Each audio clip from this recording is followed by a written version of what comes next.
Mm, a quick introduction. My name is Zaya. I'm a senior at USC majoring in neuroscience, and I'm part of the Educate2Elevate committee board.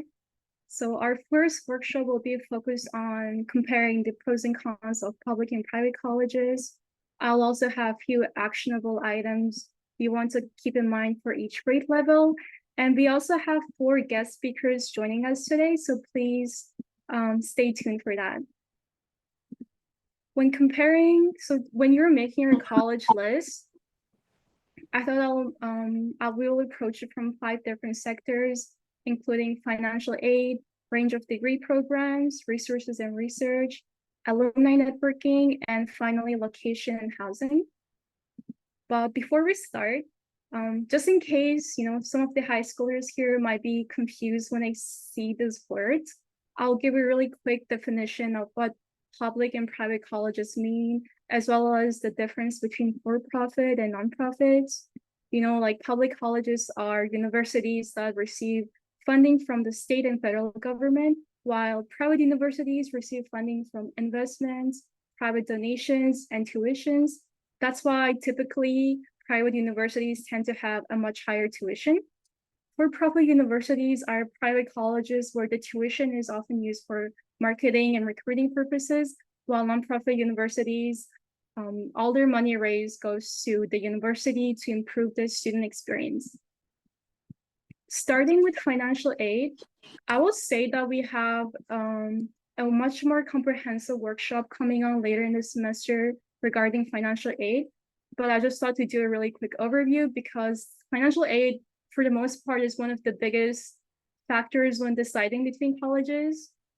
As of right now, most of you guys might have heard about the free application for federal student aid, or also called the FAFSA. So this is an application form used by colleges to determine your government aid. The deadline for FAFSA can be different for colleges, so that's something to keep in mind. If you're applying regular decision versus early decision, your FAFSA application deadlines can be different, so you want to keep that in account. Federal Pell Grants are government aid where it's for students with low expected family contribution, also called the EFC. Eligibility is determined through your FAFSA application. So for this one, you don't really need to have a separate application. On the other hand, there's also this thing called CSS profile. So this is a separate application where used by only select colleges to award non-government aid, including scholarships, college grants, etc. Same with FAFSA, the deadline can be different, so that's a really important thing to keep in mind. Finally, we have college-specific scholarships and need-based aid. Usually they tend to have separate application for college-specific scholarships. Some colleges do use your CSS profile to determine need-based aid. So if possible, I would recommend you guys to make sure to apply to both FAFSA and CSS to maximize your financial aid. This slide is showing a report by the National Association of College and University Business Officers.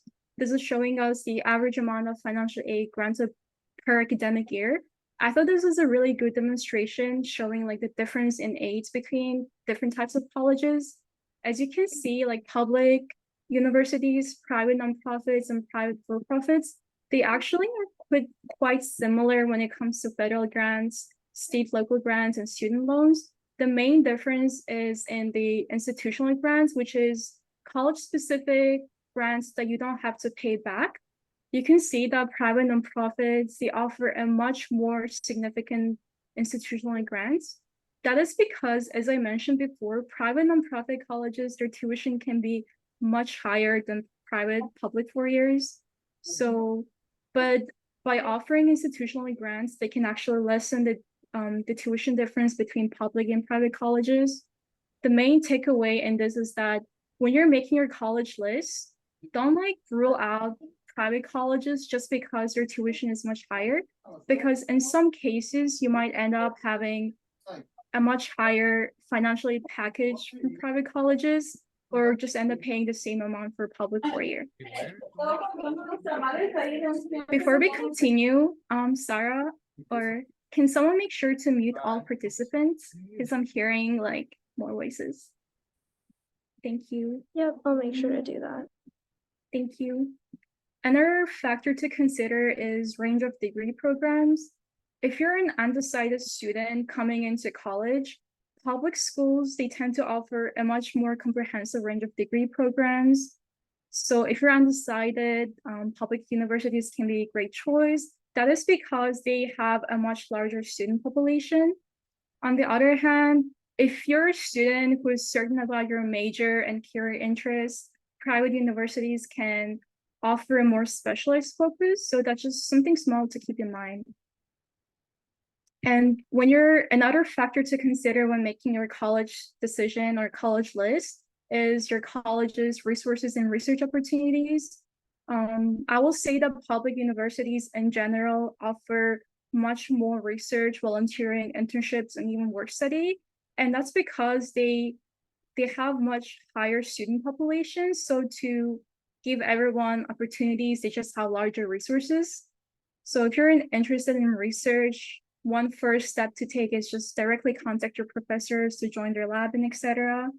And as some of you guys might be already volunteering at LuskinOIC, volunteering can be a great opportunity to find further scribing and medical assistant opportunities. You can even volunteer as a research assistant even. When it comes to internships are paid or unpaid programs. They're usually offered in the summer. You can use LinkedIn, student organizations, and college-specific resources to find programs. One final thing when it comes to resources is, I'm not sure if at least for me, when I was in high school, I never heard about federal work study. But federal work study is type of government aid that's included in your financial aid package. This is a great way to get any kind of part-time job experience while still having a flexible schedule as a student. It's really great because most work study opportunities are located on campus. Some of you guys might be familiar with like library work study jobs or research assistant work study jobs. So this can be a great way to get the job experience while still keeping that flexible schedule. Another aspect to consider when making your college list is the alumni networking. Alumni networking can be a great opportunity to find job and internship opportunities. Private colleges like USC, they have a really tight-knit community, so they have this strong alumni networking pool. But as I mentioned earlier, if you're unsure about your career path or career interests, public colleges do tend to offer a more diverse range of networking opportunities. So this is something to keep in mind as well. And finally, for me personally, this was something I never considered when making my college list. But as you will learn in college, location and housing availability can be a really big important factor too. Some of the few colleges like UCLA offer a 4-year guaranteed student housing, but this is unusual because most public and private colleges actually only guarantee housing for first years. So that's why it's really important to research the area near the college campuses to see if they have a lot of housing availabilities. And another big thing to keep in mind is in some big cities like LA, rent can be really expensive off campus. So those are some things you want to be considering and making a list of when you're making your college list. And so we'll be going to the college planning guide. So this is a brief college planning guide from College Board for each grade level. I won't be going over every single point here, but they're really good to read through to just help you plan your schedule. The PDF version will be included in Canvas if you're a part of the Educate2Elevate program. But starting with like 9th and 10th graders, this is, in high school, you really want to start thinking about building these connections with your high school counselors and your teachers, whether it be for letter of recommendation or just general advice on career. When it comes for your high school counselor, you want to start planning if you're interested in taking AP classes. If so, when do you want to be taking these? One great advice here is attending college and career fairs. If you're able to just drive to the nearby college, you can always attend there, look at the campuses, and even start thinking about your SAT plans. If you're planning to apply to colleges where SATs or ACTs are highly recommended or required. And for juniors, you want to start looking at colleges and making your college list. Talk to your teachers about possible letter of recommendation and start building your resume. Your resume is, if you're involved in any extracurricular activities, volunteering, sports, you can add all of those on your resume so that you can refer back to them. Oftentimes, like when I was in high school, I would sometimes forget what I did freshman year or sophomore year. But when you have the resume and just list of all the things you were involved in, you can later refer back to it when you're like starting to draft or brainstorm for your college applications. And on that topic, especially during the summer of your junior year, it might be really useful if you can start downloading all your college applications and start brainstorming. This can save you a lot of stress and time when you're in your senior year. And one great advice here is like get your FSA ID ready. When you're applying to the FAFSA financial aid application, you need your FSA ID. So if you have that ready prior, it can just be one less thing for you to worry about. And finally, for seniors, this is the year you do not want to be relying on your memory. You want to create like a master list of all the colleges you're planning to apply to and all the deadlines for applications, scholarships, and financial aid. For those of you who are mentees in our program, if you go to Canvas, there's like a template form of like a calendar where you can input all the college names and the corresponding deadlines for scholarships and applications. So fall semester of your senior grade is when you also complete the FAFSA and TSS profiles. So the sooner you get them done and just send them to all the colleges you're planning to apply to, the less thing you can worry about. So you can just focus a lot of your time on finding letter of recommendation and drafting your personal statements.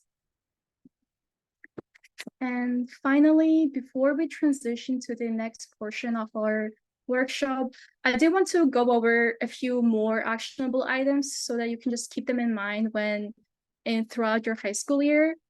First of all, do start creating a college list, compare the pros and cons of each college. The more research you do, the more you start understanding what these specific colleges want from you. I think each college has their own like values and what they're looking for. Some colleges are more focused on research, so you can tailor your high school extracurricular activities based on that. And this is something you may not be thinking of, but keep it kind of financially documents.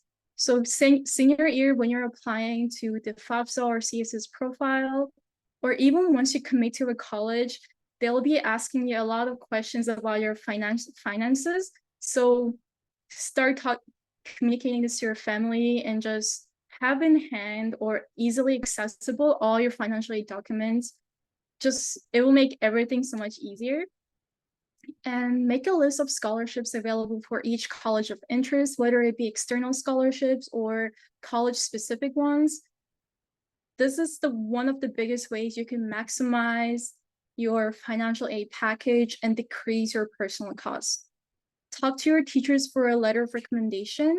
When you're in high school, you don't really think about building that connection with your teachers, but this can be a great practice for college because as all of you guys will eventually probably learn, your professors can be a great source of connections when it comes to finding research opportunities or internship, even job opportunities. So learning how to talk to people and start making connections is really important. And so you can start practicing and exercising that with your high school teachers.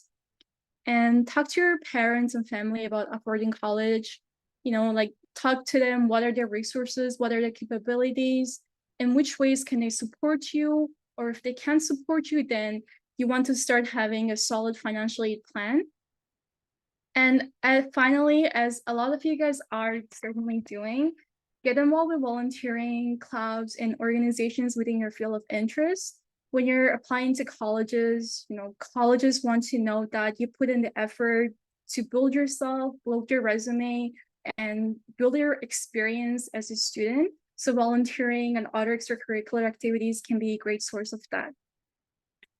And finally, when you're making your college list, beyond academics and financial aid, there's other questions you want to be asking yourself too, like how close to home do you want to be? Are you okay with dealing with the large student population? What size of classes do you best learn in? Like I will say some public colleges have huge lecture halls with like hundreds of students. So are you okay? Like, can you still thrive in those environments? These are some of the questions you want to be asking yourself beyond just academics. And finally, we'll be transitioning to our next portion of the workshop. We have 4 guest speakers today joining us.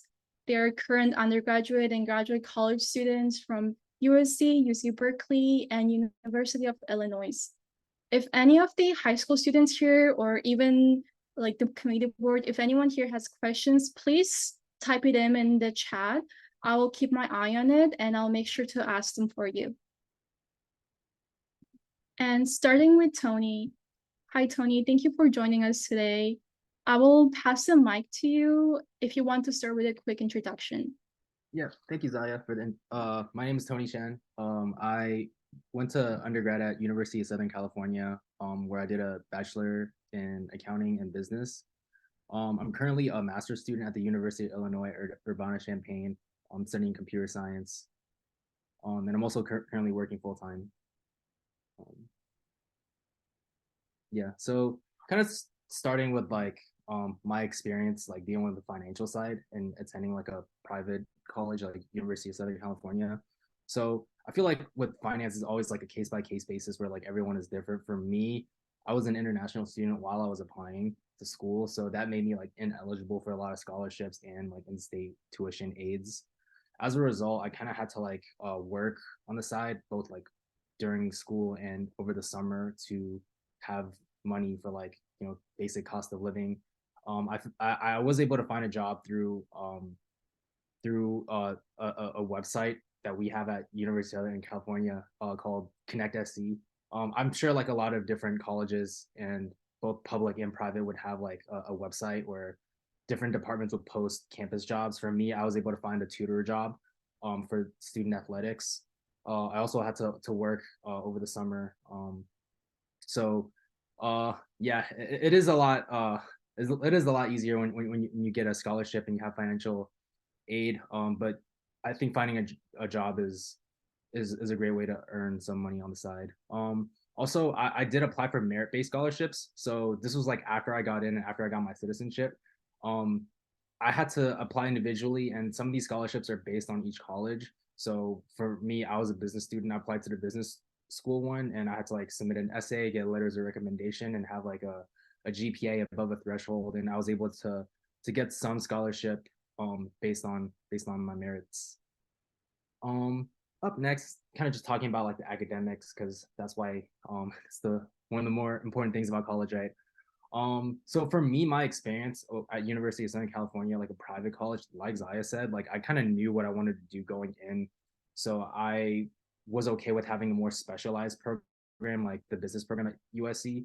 I think the thing to note in my experience is like even with private colleges and even with like a more defined pathway, you never know like what classes you might be interested in. You also might never know like which classes you think going in you'd be really interested in, but like you're actually just completely hate. So for me, I took an accounting class and I just happened to like be really good at it. So I decided to add on a major. So I did a double major. So I think even with both public and private universities, like because like you're still required to take a good amount of classes, like I think it's a good idea to keep an open mind. And another resource that I like to really recommend, whether you're in private or college, public university, is communicating with your advisor. These are people who work within a department, so for me, I had an advisor for the business school and the accounting school. They know the courses that you want to take. If you talk to them and you tell them your interests, like they'll recommend classes and certain pathways for you, and they're always a great resource. So they'll help you find like what you're interested in and what kind of classes you want to take. So that's my advice from like an academic pathway side. In terms of professors, so these people, like, they're really helpful resources. So because a lot of professors at universities are have experience working professionally, they're going to be the people who have experience in what you're trying to be after you graduate. So they're always a great resource to talk to ask about like any career advice or any questions you have specifically. Office hours are a great way to talk to them one-on-one because you're not like in a classroom full of other people a lot of times, and you have like a one-on-one interaction ability. And also because a lot of professors like were working like at professionally within the industry, like they also know people from their jobs before, so they can always offer networking opportunities and refer you to people who are working jobs that you're interested in. And last but not least, I do want to talk about time management. This is not really specific to public or private, but it's like when you go to college from high school, I just want to give this as a general advice. It's really easy to push things off to the very last minute. But in college, you might have like classes where you have 2 exams and then like 2 essays, and that's it for like the entire semester. So make sure like, even if you don't have things to do every single day, because it is a different experience, like make sure you budget your time appropriately. Up next, I do want to talk about kind of like the social side and my experience at University of Southern California. So for me, like there's kind of like 3 big aspects of the social portion. One is like the student organizations, the alumni network, and also like I just want to give some general advice about interviews, because that's the thing that gets you a job. But in terms of student orgs, when I break it down, there's kind of like 3 types of orgs that you're going to see at any university. For the first type is like the interest type organizations, where like, for example, like a boxing club or like a drawing club or like a music club, like things that like you have a hobby with, and then you get together with a bunch of people with the same hobby. It's a great way to meet people, especially if you have a hobby that you want to keep doing in college. You also have career-oriented orgs. For example, I was in the Accounting Society, which was an organization that like networked with the big accounting firms and help you get jobs in like whatever area you're interested in. You also have like social orgs where it's like the Asian American or like the Latin American club, where it's just you just get together with a bunch of people and meet friends and get to know people. All 3 clubs are really great. I think it's good to get experience in like all 3 of them, so that you kind of have a wide depth of people that you meet throughout college. In terms of alumni, so that's like Zaya said, it's a really important part of college, because when you graduate from college, you're always going to gravitate towards the people who are currently going to that school. So for example, for my current job, like I do recruiting, and I helped people recruit for University of Southern California. If someone applies and I see that they went to the same school, like I'm more inclined to give that person an opportunity, not because like not just purely because of bias, but because like you just have that tendency a lot of times. So that's why like from your side as a student, networking is really important, because you get to talk to people who have been in the same shoes as you, who know what it's like to be a student at this school. So by getting to know them, you have that first layer of connection, and it's really great, because eventually perhaps like they'll end up recommending you to a job. And that's actually how I got my internship. Which brings me to the final point in terms of interviews. My general advice is like, from the company side, like when they're looking for people, they know that college students typically don't know like that much, and it's completely fine. So when it comes to interviews, just present yourself professionally and appropriately, and be yourself, and kind of like think of it as a conversation, kind of in line with like just representing yourself in the best way possible, because typically we hire people who are easy to work with and have a good attitude. So it doesn't matter if you don't know anything, just show that you have a good attitude, present yourself professionally, because those are the most important traits that every like starting entry intern have, and also make sure that you have your resume prepared and it looks great and you have no presentational errors like extra periods or like a lowercase letter. But yeah, those are the things I kind of want to talk about on the social side. If there are any questions, I'd be more than happy to take them. Thank you, Tony. That was great. As I mentioned earlier, if any of you guys have any questions, please feel free to type it in the chat. I actually have one question for you, Tony, that I thought might be useful for the mentees here. You mentioned that you're pursuing your master's in computer science. You talked a little bit about financing your undergraduate degree. Do you have any advice on financing your master's degree for any of the students who might be interested in pursuing master's? Yeah, so for a master's degree, my recommendation is that like you do it through like your job, right? So for me, like I got a job right out of college, and then like 2 years into my job, I applied for a master's program, and because of that, like typically jobs will like sponsor and finance you to go to master's program, especially if it has something to do with your job role. So for me, like I was actually able to finance my entire master's program just by applying to a program that my company had, and they're basically paying it for me.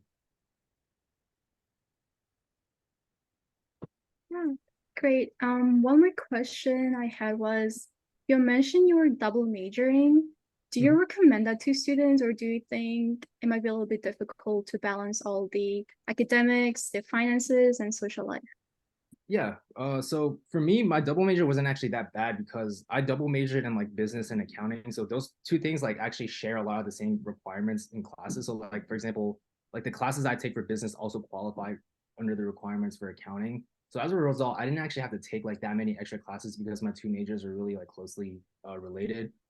I think like if you're majoring in business and like cinematic arts, but like business and like computer science, like those things are kind of like really far apart. Those programs would definitely be harder. I think it really just depends on like what you have the stomach for and whether you're willing to like take a lot of extra classes that don't have a lot to do with each other. But yeah, that was all my questions. And if any of you guys have any questions, please feel free to type it in the chat. We can also ask questions later too. But thank you so much for your presentation, Tony. We'll be moving on to our next guest speaker, Claudette. Hi, Claudette. I'll be passing the mic to you if you want to start with a quick introduction first. Hello. Hi, I'm Claudette. I go to USC and my major is health promotion and disease prevention. That's a picture of me. I ran a half marathon. I run half marathons and I'm trying to do a half marathon next month and then triathlon in December, but I guess we'll talk about that as we go on. So of course, I'm going to go over the academic, social, and financial, and then we'll go over any questions if you guys have any, and then we'll go from there. Yeah.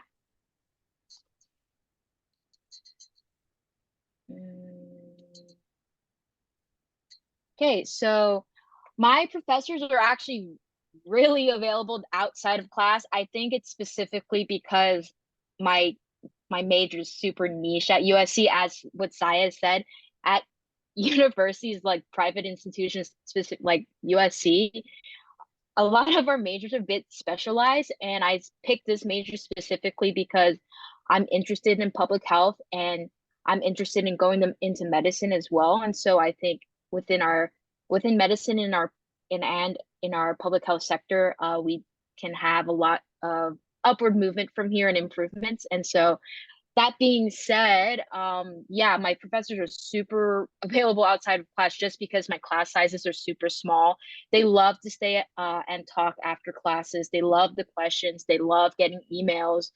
And they like after getting to know my professors, sometimes I get a lot of opportunities for research or for any other things too. So, and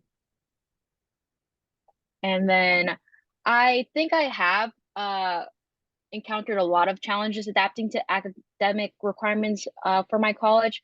I did transfer to USC after going to a community college after 2 years.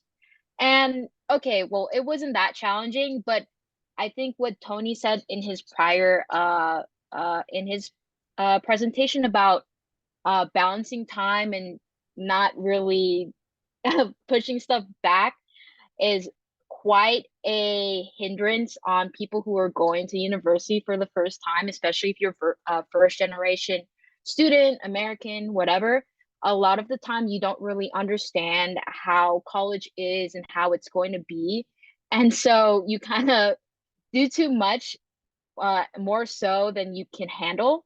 And so for me, like my first semester at USC or at just college in general, I tried to lessen my course load a little bit more. I mean, don't take 18 units straight off, please. I don't care how smart you are. Don't take 18 units. It's really tough, especially if you're like anything in STEM or whatnot. You're taking like chemistry, you're taking bio, you're taking physics. Like, no, don't do it. Please don't do it. It's not worth it. You don't have to graduate early. Like, if you're really going towards like something in medicine or whatnot, or you want to impress your employers, they're gonna probably look at your GPA, especially if you're going to grad school. And so learn from my mistakes, don't do it. So some tips I've had balancing certain academic challenges is, again, taking a lesser course load, especially if I'm like working a lot, if I know I'm working a lot or doing a lot of stuff for clubs during the semester, or I plan out on Google Calendar prior to the beginning of the week. I make lists. I have like a whiteboard in front of me that has a checklist to check off what I should be doing, what's high priority and whatnot. And going on from there, you could pretty much try to balance everything and whatnot. And so how prepared did you feel for college when I started? Looking back, I don't think I felt that prepared for college, specifically because my parents are immigrants. I technically am a first generation college student. And I don't know if there's any first generation college students out there, but it is like high key tough for us out here. And I'm glad to be at USC because we actually have a first gen center, and they have like a lot of resources for you and guidance counselors to go through that process with you as well. And for me, like just not knowing what to do, taking 18 units my first like semester, it was really tough. And so looking back, I would definitely just try to slow down and take things one step at a time. Like, I know most people have big goals of doing something big in your life, like, oh, you're the main character. Yeah, I get that. But like, slow down, like you're gonna do great things in the future. But right now, take baby steps and start from something small, That's all you need to do. Don't join a bunch of clubs your first semester. Like, that's probably not the best thing to do because you want to get used to your course load first, right? So maybe if you get used to your course load the first semester, your next semester or your next quarter, you could join a few clubs and see how it goes. Okay, cool. Okay, financial. Oh, it was definitely important for me to have financial aid because I do come from a low socioeconomic background. And so going to community college first was a great chance to save some money. And then I committed to USC actually because they gave me the most financial aid. I literally applied to every university that I could. And like USC gave me the best financial aid. And so they gave me a full ride just because of my socioeconomic status. And so I get Pell Grant, I get Cal Grant A, B, I get work study. I pretty much get everything. Of course, there's like a little, loans, but it's nothing outrageous. Like it's not over like there's nothing over 2K. Like at that point, I could probably just like pay for it out of pocket. But yeah, so that's pretty much it. And did you consider rejecting or accepting it? Yeah, I did. Yeah, because there was a lot of public universities that didn't give me a lot of financial aid, and which was very surprising, by the way. What like Zaya said, like I cannot believe that USC gave me the most financial aid just because it was a private school. Apply to your private school, guys. I mean, seriously, they will probably give you the big bang for your buck at this point because I didn't realize how much money USC was going to give me until I applied and I saw my financial aid package. So that was amazing. And at USC again, there for me, I didn't apply for any merit-based financial aid options. I suggest don't do that because like if I didn't get any, financial aid just because of my low socioeconomic status, I probably would have been kind of not in a great situation if if that was the case. But luckily, USC gives out great financial aid. And yeah, we went up for that. Yeah, I honestly did not apply for any external scholarships. I'm not gonna lie, I kind of just based it off my socioeconomic status and hope for the best. And I do have a job on campus. I worked for the football team last semester or 2 semesters ago, and then last semester. And then now I work for the baseball team here for athletic medicine.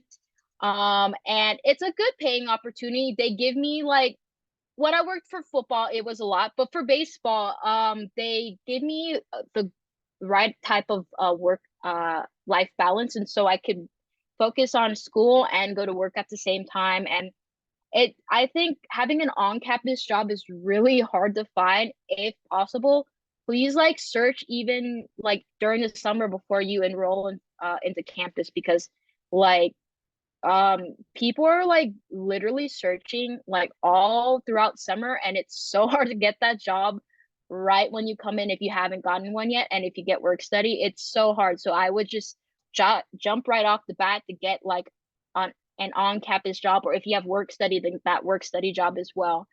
And I also have an off-campus job as well. I'm an EMT. I literally work full-time while going to school full-time just because I need to pay the bills. And as an EMT, I mean, I think it's really self-explainable. I'm an emergency medical technician, so I ride the ambulance and I help patients with emergent or non-emergent situations. And having those two jobs and trying to balance them is interesting. But like, as I said again, like you'll pretty much work your way through college and find your balancing point and, go from there. Because I'm a senior now, and so at this point, it's pretty easy to balance a few things. Okay. All right, cool. And social. Yeah, the process of finding a student organization or like a social group to at USC is really easy. Everyone's super nice. Don't believe believe it a little. We are like the University of Spoiled Children, but I don't associate with people that kind of resonate with that. I find people who resonate with me and find certain interests that I like. Like I do jujitsu, I run, I try to do triathlons, I exercise, and I found people in that correct mind space, and that really just pushed me to become my better self. It's really easy to make friends here, I mean, honestly. And for incoming students, if you go to USC or any kind of university, some tips I have for you just to make friends, or like I know like some people can be shy. I'm somewhat shy when you first meet me, and really just try to like just say hi to people in your class, exchange numbers, and go from there. If that doesn't work out, join like one club, if so, that you think you would enjoy, and go from there. Because everyone usually is super friendly, and if they're not friendly, then it's not even worth it at that point. Don't make friends with them. And what actions did I take to create chances to? Well, honestly, I just try to create study groups and try to exchange numbers, follow each other on Instagram, and like try to make friends that are in the same interests as me. So like if they're pre-med, then we could like study like bio together if we're in the same bio class, or study for the MCAT together if we're studying, or if we're taking the MCAT at the same time or in the same month, right? And so I do form study groups. Like sometimes it depends. If we have like a group project, then I form study groups. But like outside of that, socially, I like to separate my social and academic work. And so sometimes I just try to make a social hangout via group chat or something, and then go from there. And sometimes as a transfer, specifically for transfers, it's really hard to find a sense of community on campus the first semester. And so for me, it took a while to warm up to people. Actually, my first roommates were super nice. Zaya was my first roommate when I first transferred. And so like maybe becoming friends with your roommates and hanging out with them afterwards, like finding people like that that make you feel a part of USC or really to any university you're trying to apply to is great to try to do and find and whatnot. And so, yeah, that's cool. Yeah. And if you have any questions for me, go ahead or shoot in the chat or just tell Zaya. And thanks for listening and my rambling. Yep. Thank you, Claudette. Before we move on, I did have one question for you. A lot of our mentees they are also interested in pre-health, specifically as like someone interested in medicine. How was your transfer student experience? Like specifically relating to your pre-med career path? Oh, sorry. Repeat that question one more time, Zaya. You cut off a little bit for me. Oh, can you hear me? Yeah, I can hear you. Sorry, Okay. it's my end. Sorry. Yeah. So how was your transfer student experience when it comes to your pre-med career path? Like just taking those like required classes for MCATs and etc. Oh yeah, no, it was honestly like really interesting because as a transfer student, for me at USC, I thought it was going to be obviously it's very rigorous still, but it was less rigorous than I thought it would be. Like I thought my professors specifically for the classes I took were super nice. I could approach them easily. Maybe they were a little sassy, but I could approach them easily. Like, and I thought the transition wasn't as bad as I thought it would be. If you're a transfer student, don't doubt yourself, but also don't do too much at the same time because, of course, there's still STEM classes. But at the end of the day, at USC, like they take care of you. They treat you as a family, and taking those recs over there wasn't as bad as I thought, and like those professors there really helped me to flourish, I suppose. Yeah. Thank you so much, Claudette. That was a great presentation. If you guys have any questions, please feel free to enter it in the chat. We'll be moving on to the next guest speaker, Michelle. Hi, Michelle. Thank you for joining us today. I will once again pass the mic to you if you want to start with a quick introduction. Hi guys, I'm Michelle. I'm also a senior. I'm majoring in health and human sciences. I didn't put it there, but I'm also minoring in healthcare studies. So I'm also pre-med. I am a transfer student from Loyola Marymount University. I transferred to USC not because LMU wasn't a good school. It's a great school. So if you ever want to check it out, I highly recommend. But I think it just wasn't the best fit for me. I knew I wanted to go to a school that was like very big, that had a large community that was filled with like diversity. I also knew that USC came with like a lot of resources and opportunities that related to my career. So that's why I transferred to USC.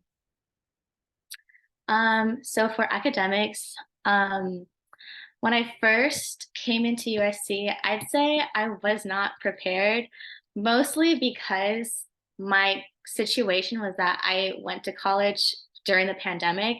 So a lot of it was online school for me. So I had to get used to like going to school on Zoom and then doing things by myself because, you know, like being off campus and in your home and not really having a lot of resources at the tip of your hands and doing all those things on your own was like difficult to get used to. And then being thrown back in person was also difficult because I basically formed a new way of studying. And then when I came to in person, I didn't know how to study. I didn't know how to, write notes when I went to lecture in person. I couldn't do like the recorded lectures anymore.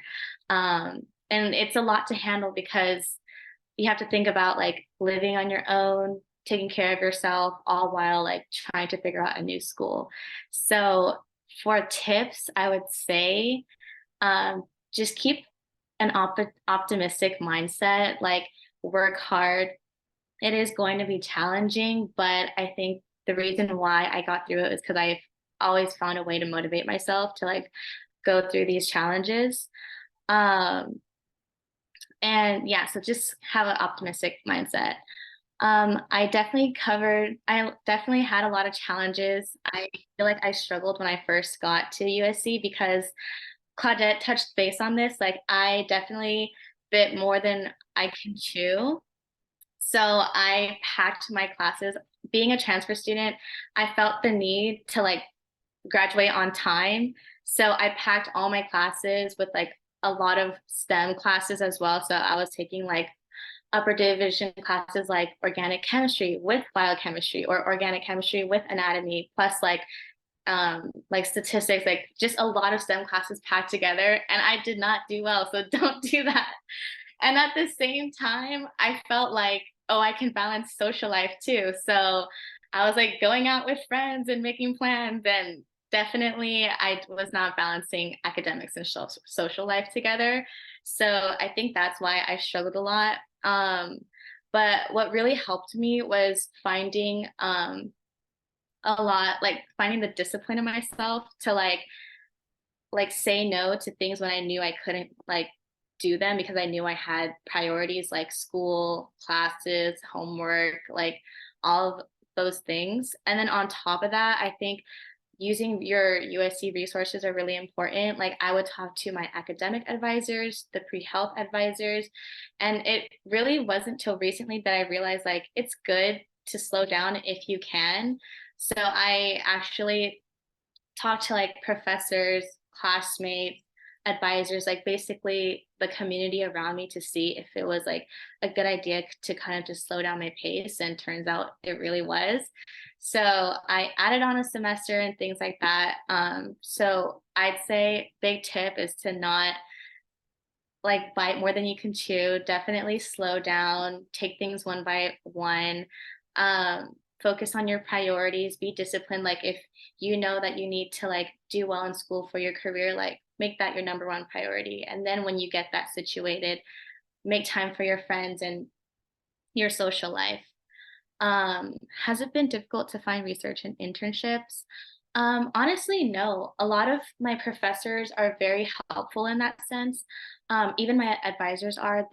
Our advisors, they're kind of like on top of it, where they will send out like email blasts talking about like different research that's happening.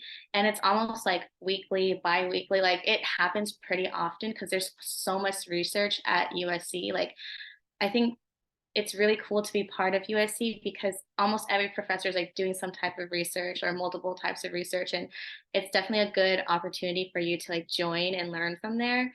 And a tip is to always talk to your professors. Like Claudette said, like, they're a really good point of contact when you're interested in that field. They have their own research going on. They're already like in that field with their career. So if you are really interested in doing that, talk to them and they can probably help you out with that. And then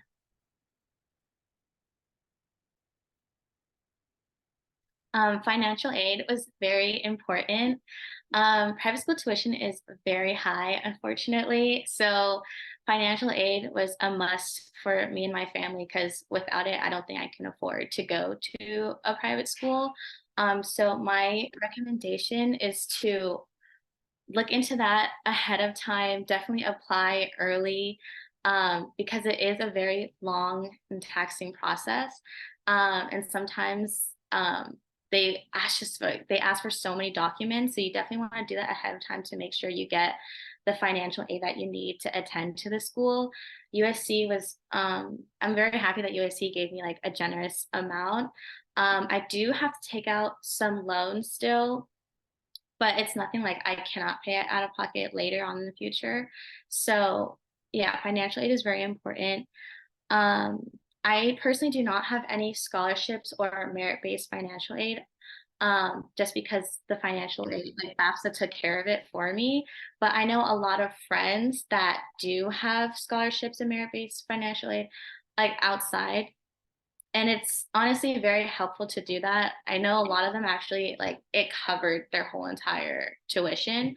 And along with like the scholarships, sometimes it's part of like a program too that's like tailored to your field of study. So sometimes you can have like a community that way too, with the financial help. And for non-tuition expenses, that is very important to consider, because when I first came here, like I wasn't given housing, so I didn't have a dorm and it wasn't covered in my tuition. So I had to find like an apartment, and like Zaya said, living in Los Angeles is very expensive. Um, so yeah, like your living situation, like your home, food, other necessities like household items, or even just like social gatherings when you're going out with friends, like all of this can add up and cost a lot of money. So I'm still learning how to budget correctly, but I think some tips would just to be like making sure that you cover the priority things, like housing is for sure, utilities is for sure, Wi-Fi, all these things are for sure. And then one thing that I do when it comes to like food is I cook a lot more. It saves a lot of money that way than to go out every day and buy food. Um, and then maybe to minimize like going out with friends, like maybe go once a week or like every other week. That way you're not spending too much money on things that you don't really need. And for social life, honestly, it's really easy to join an organization at USC. We have things called involvement fairs, and these are awesome. Like some of them are even tailored to like cultural clubs, your career, your field. Like there's the pre-health one. There's so many. There's even an involvement fair for you to get a job. Like you come in with your resume and like sometimes they like sign you right there. So it's really easy to create a social life. And most of the community here is super nice. Like for example, I would just go every semester, because it happens every semester. I would just go to every involvement fair, look around the booths. If I saw something interesting, I would talk to the members there, and the following week I'd go to the meetings and see if it was a good fit for me. I am part of a couple, so for professional organizations, I was part of Memo. It's more for like pre-med, pre-health students. So I was able to make a lot of friends that were in the same field as me. And a lot of the times, like these were people that were from my classes too. So I knew them. And we would just like bond over our classes or the things that we needed to do to like get ahead in our field and things like that. So it's really cool to make friends that are kind of like-minded in that sense. I'm also part of a service organization called Children's Shelter. I'm actually in that with Zaya. We became a lot closer because of this org. But this org is really cool because it actually helps college students who are facing homelessness. Before this, I didn't even realize how prevalent homelessness was within college students. Like this is why living is very important to take into account. But this organization offers a shelter for students to come to and live there. We provide shelter, household items, other support systems, like social workers, food, like all of the above. And I can't even imagine how hard it is to like focus on school while focus on like things like that. So it's really cool to be able to help in that way. As for cultural organizations, I was part of USC VSA, which is the Vietnamese Student Association. I'm Vietnamese myself. This is why I wanted to join that club. I think it was like a great way to find kind of like a family away from home. A lot of the people in that club grew up with like the same culture, and like we all had like similar stories and backgrounds. So it was really cool to bond on that. So yeah, it's very easy to find friends through organizations. I think my tip on making relationships with others is to just put yourself out there. I feel like a lot of the time, like even I can be shy, but no one knows that you're here unless you put yourself out there, right? So make those connections. Like if you're too shy to make the plans, like say yes when someone asks you to make the plans when you have the time to do so. Or be the first one to like, make plans with somebody else. It's not a bad thing. And also like go to the involvement fairs, join the clubs, even talk to your classmates. I think a lot of my friends are from class too. We would do like study dates and things like that. So when you do those study dates, like you get to know that person while also like doing school together, which is pretty cool. So yeah, if you haven't found a sense of community on campus, what steps do you do? This was actually something that related to me a lot, because when I transferred here, I felt alone a lot during my first semester because I didn't know like where to go, who to talk to, and things like that. A lot of the time, like my best friends were like my roommates. But then I did want to like branch out. So definitely, again, like I said, put yourself out there, join some clubs, and you'll never know who you'll meet or what friends you'll make. And yeah, if you have any questions, let me know or put in the chat. Thank you. Thank you so much, Michelle. That was really useful. We're running a little bit out of time, so I will save further questions till the end. But if you guys have any questions for Michelle, please feel free to type it in the chat and we'll address it after the next guest speaker. Thank you, Michelle. you. And moving on will be our last guest speaker, Srikita. Srikita, thank you so much for coming today, and I'll pass the mic to you if you want to start with the introduction. Yeah, hi everyone. So I'm Shahida. As on the screen, I'm currently in my senior year, and I'm doing 2 majors and 3 minors. So that includes molecular environmental biology and public health for my majors, and chemistry, toxicology, and human rights for my minors. And as for like my professional interests, post-graduation, I'm considering doing a mix of pre-med and pre-investigation, most likely with the FBI. To kind of give a bit of background on myself, I've been working with the child death and abuse cases in my county for the past couple of years, and now I work directly with the sexual abuse cases when it comes to youth and developmentally delayed adults. So I have exposure both under the pediatricians who do like the medical forensic exams, and then also the DAs and the detectives who conduct the forensic interviews. So that's kind of my budding field of interest that I'm probably going to continue after graduation as well.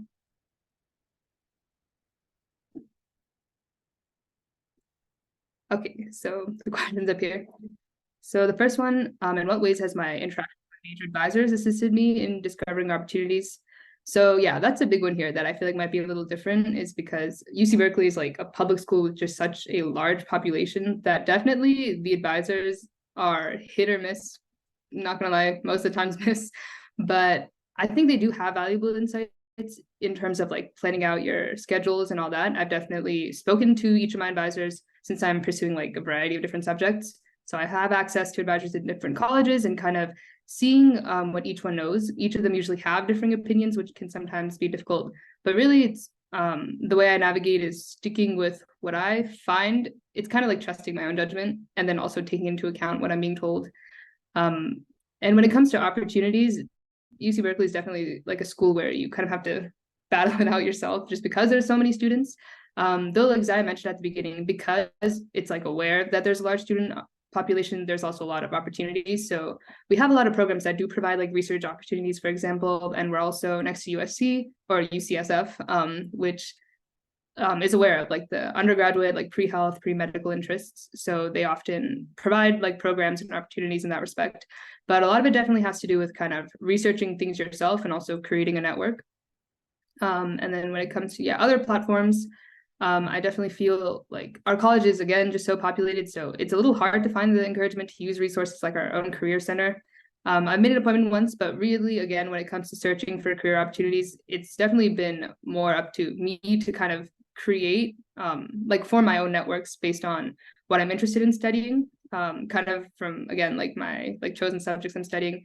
I have a pretty wide interest, and that's really been developed just because of my curiosity, and I've committed myself to kind of exploring everything I want to. And so based on that, I also just search for programs that fit that interest. And again, as like someone interested in investigation and medicine, for me, I typically work that lands at the intersection of that, which is kind of what I'm doing now. And how available are professors outside of class? So I will say our professors are not, they're fairly accessible. Usually, like even though there's just so many students, professors and also like our graduate student instructors host office hours. And if you can attend office hours, they're usually pretty responsive over email as well. I think it depends on the professor. Especially a lot of the professors here are known for having like great intellectual capacity and all that and being great at research, but just not the best teachers. But because of that, if you speak to them about certain career development interests, they will definitely assist you there. But again, just depends on who it is. And as for strategies for building stronger connections with professors outside of class time, I think a big thing is just their office hours. That's usually where they're the most accessible, during lecture, kind of paying attention, or even if you would like to speak to your professors about certain like separate topics that aren't related to class, they're pretty open to that. So yeah, I would suggest office hours. And if those are inaccessible, then emailing as well. And encountering challenges while adapting to the academic requirements. Yeah, so I definitely have had a lot of, well, because of all the, I guess, commitment I made in an academic respect. For example, this semester, I just have to take like a lot of chem upperatives, which is generally just going to be difficult. And so I'd say adapting is like really just keeping like a calm center to myself.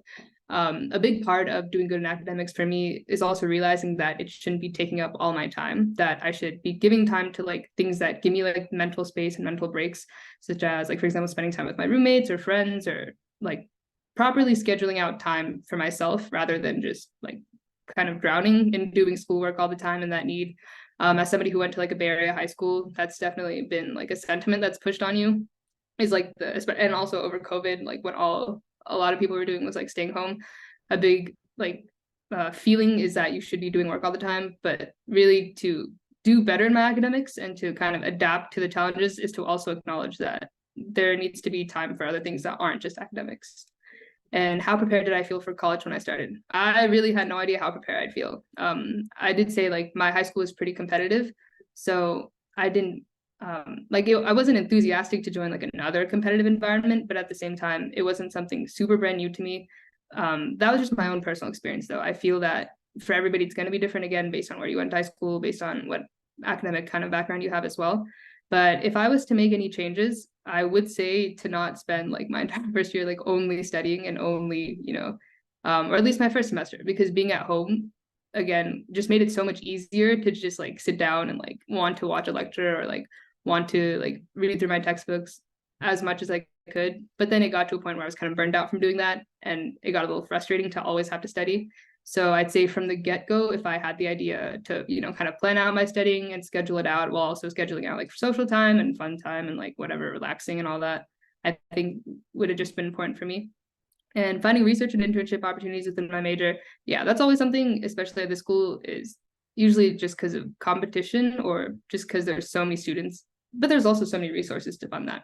So I think it's any advice for incoming students, I'd say really explore what you're interested in. Like a big difference between high school and college is that in high school, you're presented with such narrow like career options. Like when it comes to health, you often just think of like medicine or like like CS or something like, or like art, or very like narrowed fields. Whereas when you come to college, you meet so many more like professional people who have experience like kind of always exploring intersections of different subjects, which I personally find like amazing. Like I think public health is very interesting now, and I've loved being able to explore that, and like understanding health isn't always just like a doctor's office. And so I think that is something I'd say for students, is just to be open. Whatever you feel like you want to do in the rest of your life is definitely up for change as you go through college, meet more people, and also just interact with like different subject matter that you haven't been exposed to before. Financial, okay, yeah. So I think for me, financial aid was definitely or at least finances were important when committing to my college. I did get into a couple different private schools, and choosing Berkeley was very much just because of the tuition. I'm in state from California, so it's definitely reduced the cost in that sense.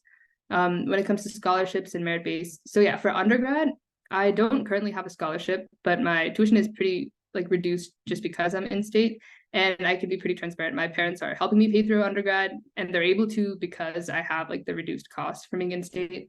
But when it comes to like graduate schools right now and like postgraduate, I've definitely been applying to like a ton of different scholarships, because that's not something I can like, or my family can just afford from the get-go.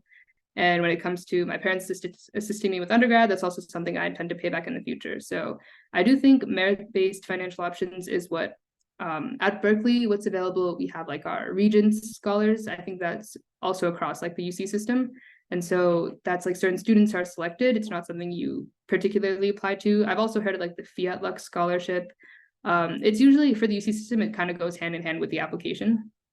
Whereas there's always like outside scholarships that aren't necessarily university affiliated that you can apply to. I definitely had friends in high school who like went through multiple rounds of certain scholarships, hosted by like large organizations.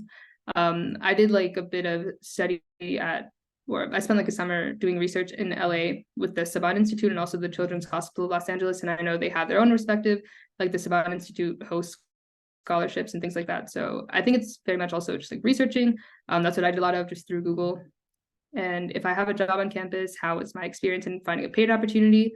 So I didn't have a job on campus, but freshman year and sophomore year, I worked, as I mentioned, with the child death and abuse cases. And it was like a project/research project that I worked on that I got paid for. And it was off campus, which was kind of difficult to commute, but I was lucky in the sense that the doctors I worked for, and honestly even still work for like my separate like work, live in Berkeley. So I was able to commute that way. But otherwise, I also like for things that I don't have that opportunity for, usually like BART and all that is like part of the experience, even my roommates who commute. And it's definitely very inconvenient when it comes to finances, because oftentimes it's not funded. And that's something like the student body of Berkeley has been trying to like pass through, like get like Bay passes, which allow like free transportation for students in the Bay Area. So that's been something our school is trying to work on. And it's definitely kind of like takes away from the fact that you're getting paid, especially when so much of it is going towards commute. But it is something that just, that's how it works here in Berkeley, and it's kind of acknowledged. So that's something to keep in mind. To find employment off campus. I haven't worked on campus myself, but I definitely know students who like are part of the work study program here and who work different positions. And again, it's like any university where there's like a wide range, like based on your skill set, you can work for like, for example, like a chemistry classroom, or you can work more generally like a or something like that. So it's definitely, we have like the Handshake app, which is used a lot at Berkeley to connect students with like job opportunities directly that Berkeley is providing.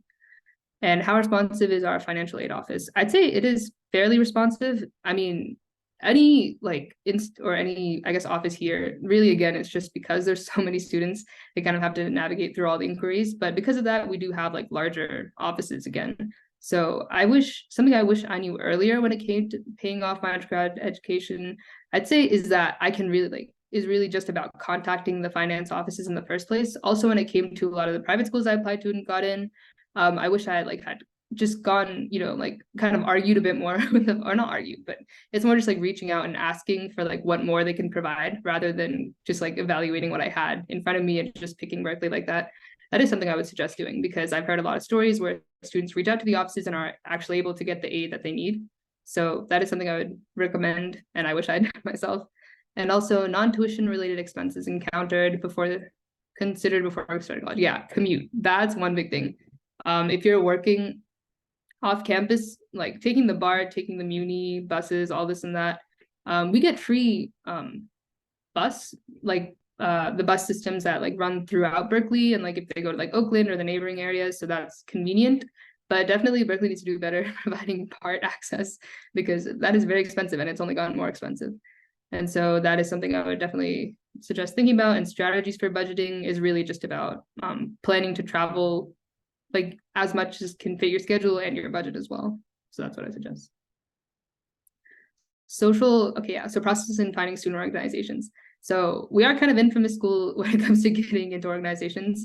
It's usually very stressful, I've heard from like a lot of freshmen, when it comes to like interviews and organizations, just because they make it more rigorous. It's kind of like hazing in a way, like a frat would do, but with these clubs.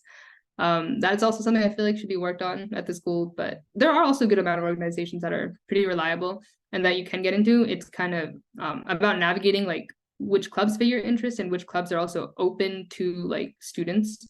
I'm part of a lot who are very open to students and like, evaluate based on passion and all that. So the way Berkeley's like club system works is that we have like kind of like a club fair that lasts around like a week or more. And so it's just like tabling all over like Sproul Plaza, which is like the gate area, you've heard of it. And so it is accessible. And we also have like our Cal Link website, which just has a list of all the clubs, and you can kind of search through based on like keywords. For example, like I joined a toxicology club this semester because that's something I was interested in. And so yeah, tips for incoming students, that's what I would say, like interact with the tables. It is definitely, especially if you're not like very extroverted, to go up and talk, it can be a little intimidating, but the more you're exposed to it, the easier it gets, I'd say. And there's also the website if you don't want to like physically confront people in public. And then what actions to take to create chances for building closer relationships. Yeah, so I'd say participating in like online platforms Here, Discord is used a lot. I like participated in that sophomore year, and I got a friend group out of it that way. Otherwise, I'd say even at least for my high school, I also have friends that I've known for a while here, and I'm also trying to reconnect now with like, we're like trying to do high school reunions now in like our senior year. So I'd say it's kind of just putting yourself out there is really a big aspect of it. And also actually someone else suggested like even your classmates like exchanging numbers, being just a little bit social. I know it's like not always the most like fun thing to do, especially it just depends on the type of person you are. But I'd say putting yourself out there is just really what's needed. You can also, at least at Berkeley specifically, like even though we have big lecture size classes, usually for those classes, we also meet in smaller groups that are like mandatory, that are like more high school class sized. So it's a lot easier to build personal relationships that way. And there's also a lot of social events here too, I'd say. Like even amongst clubs and amongst like the student government, there's always things going on that you can definitely become part of. So I wouldn't say it's hard to become social here. And yeah, am I part of any student organizations focused on professional development? Yes, I've actually been a part of quite a few. One of my biggest commitments is to the Undergraduate Public Health Coalition and the Minorities in Health Coalition. I'd say it's been pretty great and beneficial to me because it's allowed me to they provide a big network of people and also like alumni events and all this and that, which have allowed me to form my own network and get in contact with people who are, working in the fields I want to work in. And also like through these organizations, I'm also able to like contribute back and like give back by conducting like education projects, which reach out to high schoolers and other students in the student body. Also like connect, like for example, health professionals in minority groups to minority students at our school here, just to make this field more inclusive and just provide more bridges there. So I'd say it's definitely a great experience when it comes to professional development, and I've also been able to make friends that way as well. And forming study groups, that's not something I do much. I'd say I personally independent study every now and then. Like I use the Discord back for certain classes, and I used to engage with my classmates that way. And I think that was because it was COVID. So that might have also made it difficult for me to like do study groups. Though currently I do, like any students I meet in class will study together, and I'll go to like office hours for certain assignments and work with other students there. And even my roommates, if we have overlapping classes, we'll work together. So yeah, I don't have any formal study groups, but I still study with people is what I guess I'm trying to say. And tips for making friends, again, it's just kind of like, I don't know, it's like kind of vanilla conversations where you're like, oh, hi, how's your day? What are you studying? Want to exchange numbers? We can like review this assignment or review that topic together. So it's very much just like, yeah, being a little bit social. And if I haven't found a sense of community on campus, what steps to take to become more part of organizations? So yeah, I would say at this school, a lot of organizations are pretty structured. Like they'll have application processes and interview processes, which you can get into after. And that's usually for like higher level, like committee positions. But I will say a lot of clubs also just have like general member positions, which aren't that hard to access. And you can meet a lot of students that way as well. And a lot of clubs host events that are open to like non-club students. So it's easy to kind of just get your foot in. And at Berkeley, that CalLink website again is pretty advantageous when you want to like figure out things about an organization. And then their social medias are often linked as well. So really on Instagram, you can find pretty much anything from any club at the school. Yeah. Thank you so much, Rahita. That was really useful. Sorry, everyone in the meeting, we are running a little bit out of time. But like I mentioned before, if you guys have any questions, please feel free to forward it to the committee board as well as just here in the chat. If you guys just have any other questions, if you ask from the committee board, I'll make sure to forward it to the speakers. But thank you again, everyone, for coming. And I think we have time for one more question. If anyone has any questions.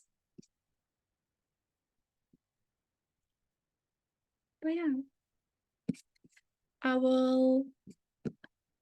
I think Sarah mentioned that there is a form that you want to fill out after the end of the meeting. Sarah, if you want to take over. Thank you again for all our speakers. That was incredibly useful, and I hope it was useful for the high schoolers too. Yeah, thank you so much, Zaya. So I just sent a Google form in the chat. It's a workshop feedback form, and we would appreciate it if as many of you guys as possible could fill it out so that we can help plan the workshops for the rest of the year and also improve upon them as the school year progresses. If you lose the link, don't have time to fill it out right now, no worries. I'm going to post it on to Slack and Canvas, and keep reminding you guys. But yeah, I just wanted to give a last thanks to all of the speakers for coming. We know how busy you are, and we really appreciate everything that you've done. And also to all of our participants for coming and sharing your time with the speakers. But yeah, everyone is free to go. Have a great evening.